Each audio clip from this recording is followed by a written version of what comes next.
3 agents को दिन दहाड़े मार डाला।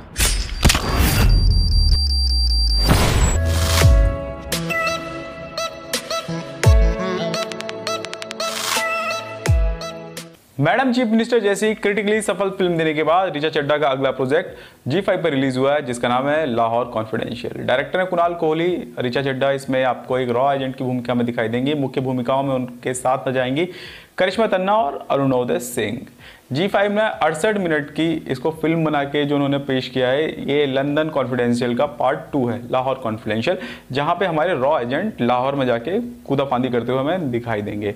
फिल्म ठीक ठाक ढंग से, प्रॉमिसिंग ढंग से खुलती हुई नजर आती है, जहां पे अनन्या जो रॉ में एक ऑफिस डेस्क जॉब करने वाली आप कह सकते हैं, मतलब एक ऑफिशियल्स हैं, और अचानक पाकिस्तान में जरूरत पड़ती है कि ऐसा आदमी भेजा जाए जो वहाँ पे घुल मिल सके, मतलब वो यूजफुल साबित हो। तो अनन्या को यहाँ से पाकिस्तान भेज दिया जाता है। उन्हें लिटरेचर का, मतलब शेर व शायरी का भयंकर शौक है। तो वहाँ पे जाके उनकी मुलाकात होती है हमारे जो लीड एक्टर हैं, यानी कि अरुणोदय सिंह, जो रॉफ का किरदार प्ले करते हुए नजर आ रहे हैं। अब क्या है, कहानी आगे बढ़ने लगती है। रॉफ और अनन्या दोनों एक दूसरे की गिरफ्त मारने लगते हैं। शायरी का दोनों को शौक है, दोनों को प्यार हो जाता है। रॉफ लीड है अनन्या की, जो वहाँ पे उन्हें पता चला लगता है कि जो टेरर फंडिंग हो रही है, भैया उसका मास्टरमाइंड कौन है। बट कैच इसमें यह है कि रॉफ आईएसआई का एजेंट है। अब अनन्या को ये नहीं पता कि रॉफ कौन है, और रॉफ को ये नहीं पता कि अनन्या कौन है, और दोनों को हो जाता है प्यार। शुरुआत में बहुत अच्छी सी दिखने वाली ये जो हमारी फिल्म थी लाहौर कॉन्फिडेंशियल, धीरे धीरे अपना जो पेस है वो खोती हुई नज़र आने लगती है। जिस तरीके से फिल्म को डायरेक्ट किया गया वो बहुत ही ज़्यादा ठीक था, बट जिस तरीके से फिल्म लिखी गई उससे मैं संतुष्ट नहीं दिखता हूँ। हालांकि मेरी संतुष्टि से घंटा भी कोई फर्क पड़ता हुआ नज़र आता नहीं है। चलो। ऋचा चड्ढा ने जिस तरीके की एक्टिंग इस फिल्म में की है वो बहुत ही ज़्यादा कन्विंसिंग नहीं थी। वो इस तरीके की एक्टिंग के लिए बिल्कुल नहीं जानी जाती। शायद उनको फिल्म में ऐसी ब्रीफिंग रही होगी मे बी कि आपको थोड़ा कंफ्यूज दिखना है, तो कंफ्यूज दिखने के चक्कर में थोड़ी ज़्यादा सी कंफ्यूज हो गई। वो इतनी ज़्यादा कंफ्यूज दिखती हैं कि अटेंटिव नहीं रह पाती हैं बिल्कुल भी। वो कहाँ जा रही हैं, क्या कर रही हैं, किस तरीके से इंडियन एजेंट्स को लाहौर में किडनैप किया जा रहा है, मतलब कुछ खोई सी लग रही है। मतलब रॉ जैसी सर्विस के लिए आदमी चुस्त दुरुस्त तगड़ा होना चाहिए, बट ऐसा जरूरी नहीं है। रॉ में अलग अलग सर्विसेज से लोग जाते हैं, इसकी थोड़ी बहुत जानकारी मेरे को है। तो बात थी लाहौर कॉन्फिडेंशियल की, जो एक स्पाई मूवी होते होते रह गई और एक तरीके से लव स्टोरी ट्रेजिक एंड के साथ जाके वो खत्म हो गई। इसमें ना रॉ के लिए बहुत कुछ जगह थी और ना ही आईएसआई के लिए बहुत सारे स्कोप था। हाँ, ये था कि कहानी को जब शुरू किया गया तो बेहतर थी, और जिस जगह पे आकर कहानी रुकती है और जो बीच वाला प्लॉट है वो बहुत ज़्यादा कन्विंसिंग नहीं लगता। मतलब इतना ज़्यादा नौसिखियापन दिखाया गया है रॉ के एजेंट्स में, मतलब दे आर ट्रेंड, मतलब उस तरीके से नहीं दिखाया जाना चाहिए था। आई होप आपने लाहौर कॉन्फिडेंशियल देखा होगा। अगर आपने नहीं देखा है तो आपको मेरे रिव्यू समझ में आ गया। अगर आपको देखना चाहिए तो आप देखिए।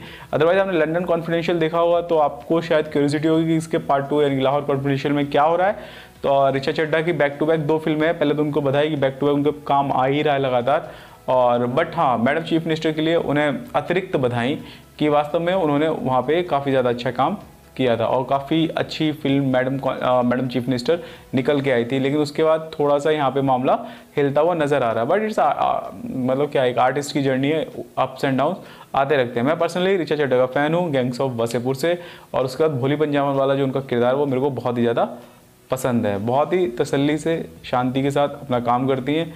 छोटे रोल्स करती हैं कई बार, और कई बार फुल लेंथ रोल उनको मिलते हैं। अच्छी फिल्मों में वो काम करते हुए नजर आती हैं जिनमें कंटेंट भी अच्छा होता है, तो उनको चुनाव को लेकर आगे से सावधानी रखनी पड़ेगी। बाकी OTT प्लेटफॉर्म पे बहुत ही बेहतरीन कंटेंट आता रहा है।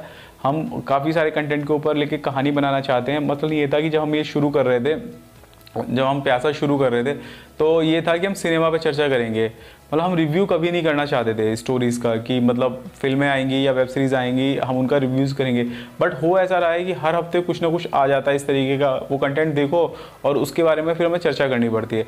बट हमारा जो मकसद था इसको शुरू करने से लेके, एक तो अपनी नॉलेज इन्हेंस करना था कि सिनेमा देखना, सिनेमा के बारे में चर्चा करना और सिनेमा के बारे में एक्सप्लोर करना, और सिनेमा देख के बहुत ज़्यादा इन्जॉयमेंट महसूस करना। पहले तो ये अपना शौक़ हो गया, तो सोचा था कि हम इसी के बारे में कुछ करेंगे। मतलब मसलन प्यासा नाम रखने के पीछे भी रीज़न यही रहा था उस समय कि हम मतलब बेसिकली हम गुरुदत्त की डायरेक्शन और एक्टिंग से बहुत ज़्यादा प्रभावित थे, मतलब हमारी टीम जो थी। तो इसी वजह से हमने अपना नाम भी प्यासा रखा। वो फिल्म बहुत बड़ा माइलस्टोन भी था उस समय, अभी भी है, कल्ट है, क्लासिक फिल्म है। तो हम चाह रहे थे कि हम इंडियन सिनेमा और वर्ल्ड सिनेमा में ऐसी कहानियाँ लेके आएँ और ऐसी फिल्में लेके आएँ जो हमारे दर्शकों को देखनी चाहिए, या जो हमारे दर्शकों को जिनके बारे में पता होना चाहिए। मतलब मसाला फिल्में बहुत ज़्यादा देखी गई हैं, मतलब मेरी पीढ़ी ने और हमसे पहले वाली पीढ़ियों ने बहुत ज़्यादा मसाला फिल्में देखी, अच्छी फिल्में भी आई, और बहुत सारी फिल्में ऐसी थी जो अच्छी थी और वो कहीं पे उतनी प्रसिद्धि नहीं प्राप्त कर पाए। तो बेसिकली प्यासा का यही हमारा मोटिव था कि हम उन पे चर्चा करें। तो हम जल्दी ये कोशिश करेंगे कि हम वो स्टोरीज लेके आएँ इस तरीके से, या हम एक डायरेक्टर को लेके चलें, या फिर हम एक एरा को लेके चले। 1950 से 1960 तक का दशक ले लेते हैं, उस समय बॉलीवुड में क्या हुआ, वर्ल्ड सिनेमा में क्या चल रहा था। उसके बाद हम ले सकते हैं 61 से 70 ले सकते हैं, 81 से, और इसका 71 से 80 ले सकते हैं, इस तरीके से चल सकते हैं। या फिर हम एक डायरेक्टर ले सकते हैं, या फिर हम एक प्रोड्यूसर ले सकते हैं, मतलब हमारे, या फिर हम वो फिल्में ले सकते हैं जिन्होंने लोगों की ज़िंदगी में परिवर्तन किए, जो अपने टाइम पे बहुत ज़्यादा देखी गई। वो कहानियाँ ले सकते हैं जिनमें बहुत ज़्यादा दर्द रहा हो, या फिर वो कहानियाँ ले सकते हैं कि उस समय भी लोगों को किस तरीके से हंसाया गया था। तो एक मोटा मोटी आइडिया भी था लाहौर कॉन्फिडेंशियल के साथ प्यासा में। मतलब हम प्यासा क्यों स्टार्ट कर रहे हैं, मतलब पहली बात तो हमारी, मतलब हम क्रेडिबिलिटी नहीं है हमारी कि हम फिल्म को रिव्यू कर पाएँ।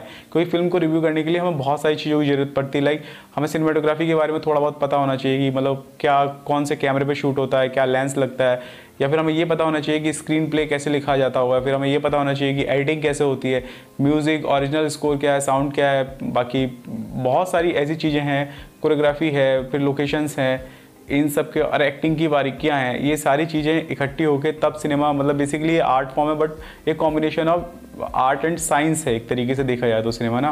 तो हमारी क्रेडिबिलिटी नहीं है कि हम रिव्यू कर पाएँ, तो इसीलिए हम रिव्यू नहीं कर सकते। बट हाँ, एज आ हम एक ऑडियंस के तौर पे हम चर्चा कर सकते हैं। दैट्स वाई वी आर प्यासा चर्चा सिनेमा की। और हम कोशिश करेंगे कि अपने लेवल पे, मतलब ऑडियंस पॉइंट ऑफ व्यू से, जैसे आप किसी अपने दोस्त के साथ गॉसिप करते होंगे किसी फिल्म को देखने के बाद, बस हमारा वही मोटिव है कि हम आए और हम आपसे चर्चा करें। मुझे उम्मीद है आपको ये कहानी ठीक ठाक लगी होगी। नहीं अच्छी लगी हो तो लाइक करें, नहीं अच्छी लगी तो डिसलाइक भी करें। समझ रहे हो? हमारी अगली कहानी तक आप अपना बहुत ज़्यादा ध्यान रखिए। Good bye.